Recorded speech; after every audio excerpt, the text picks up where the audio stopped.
Guys, tapos na naman ang taniman dito sa Isabela. Malapit na ano, test ng mga palay. Ilang araw na lang, alihan na naman. Kung hanap buhay dito sa probinsya, tapos ang taniman, wala na naman. Hintay na naman pa malapit ng anihan. At wala na pong dito dahil reserve na rin ang umaani, wala nang mga tao, kaya hirap na rin nakikiyari lang yan.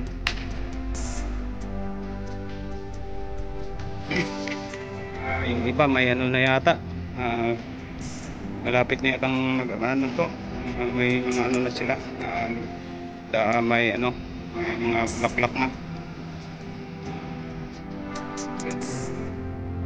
Ayan, kalsada po yung nandyan sa gitna. Puro palayan po yan. Doon sa dulo, palayan. Doon sa kabila, ganun din. Palayan natin makikita. Doon sa dulo, sa kabilang ibayo, palayan rin.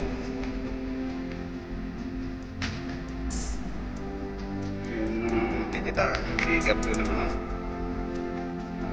ng talay.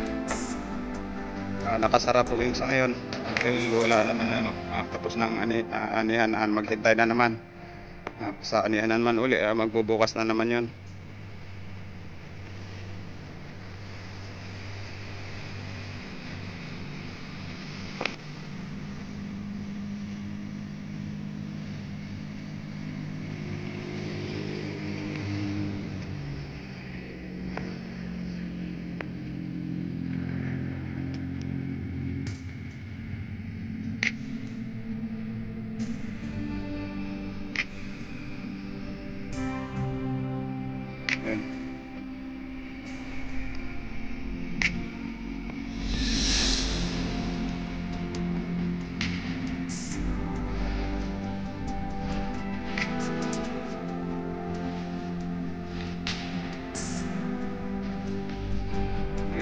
Sa kabilang ibayo, may bigiri din sa gitna ng bukid.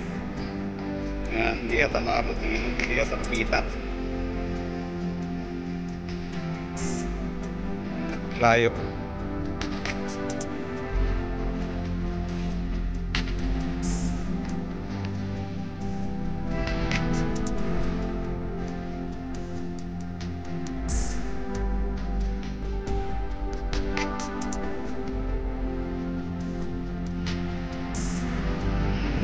Titig pa dito yung dumadaan na sasakyan. At sabi lang po ito kalsada. Wala yan kaya pagkaani na sila, madali nilang makaryada ka dahil gilid lang po ng kalsada.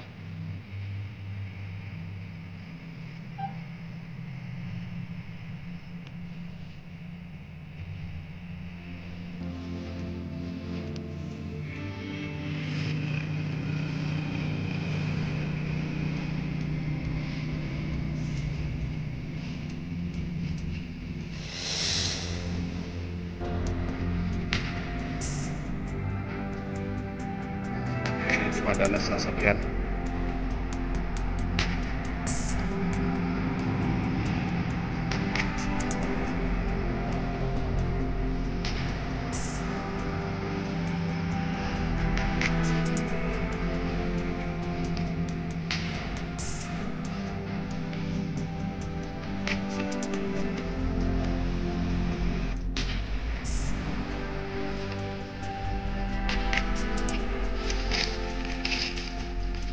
Guys, dito na lang muna ang ating video.